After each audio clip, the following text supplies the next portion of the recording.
Question number 19 है, Soni says that the acceleration in an object could be zero even when several forces are acting on it. कह रहा है कि सोनी कह रहा है कि कोई भी ऑब्जेक्ट किसी भी ऑब्जेक्ट का एक्सेलरेशन जीरो हो सकता है जबकि उसके ऊपर क्या हो, सेवरल फोर्सेस लगे हों। तो ये बात सही है। ऐसा हो सकता है। क्यों ऐसा हो सकता है कि अगर किसी ऑब्जेक्ट का एक्सेलरेशन जीरो है, उसके ऊपर एक से ज्यादा फोर्स लगे हो, सेवरल फोर्सेस लगे हो, तब भी उसका एक्सेलरेशन जीरो हो सकता है। तो एक्सेलरेशन जीरो होने के लिए हमें क्या शरायत है, क्या कंडीशंस है? कंडीशंस ये है कि उस बॉडी पर नेट फोर्स क्या होना चाहिए, जीरो होना चाहिए। जैसे देखिए आप कि ये एक बॉडी है, इसके ऊपर एक फोर्स इधर लग रहा है F1, एक फोर्स इधर लग रहा है F2, एक फोर्स इधर लग रहा है F3, एक फोर्स इधर लग रहा है F4। तो कितने फोर्स लग रहे हैं? 4 फोर्स लग रहे हैं। इससे ज्यादा भी फोर्स हो सकते हैं। और इस बॉडी के ऊपर हमें क्या समझ में आ रहा है कि इसके ऊपर 4 फोर्सेस लगे हुए हैं, ठीक है। और इन 4 फोर्सेस का मैग्नीट्यूड हम यहाँ पर इक्वल रख रहे हैं, ठीक है, इक्वल है। तो हमें इससे मतलब नहीं, हमें मतलब ये है कि जब भी हम किसी बॉडी पर एक फोर्स या एक से ज्यादा फोर्स लगा हो, अगर बॉडी पर लगने वाला नेट फोर्स, यहाँ पर नेट फोर्स कैसे निकालेंगे? F1, F2, F3, F4 सबकी वैल्यू, अगर ये नेट फोर्स निकालने की है रूल, और यहां पर सबका सम कितना आ जाए, जीरो आ जाए, यानी बॉडी पर अगर नेट फोर्स कितना मिल जाए, जीरो, तो उस केस में बॉडी का एक्सेलरेशन जीरो हो सकता है। तो यही सोनी कह रहा है, तो सोनी सही कह रहा है। तो इस पे पूछा वाई, तो वाई का आंसर लिख लेते हैं कि ऐसा क्यों होगा, ठीक है।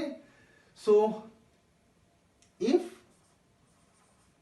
several forces acting on an object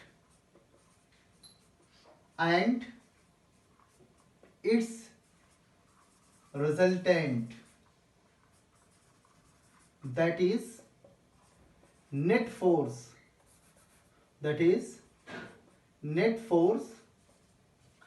acting on object,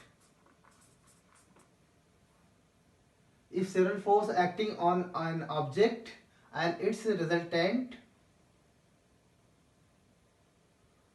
that is net force acting on object, will be zero,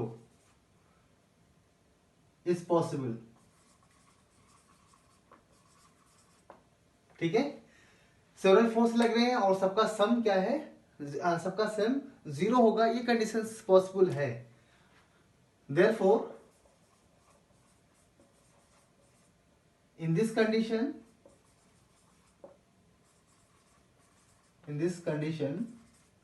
acceleration of object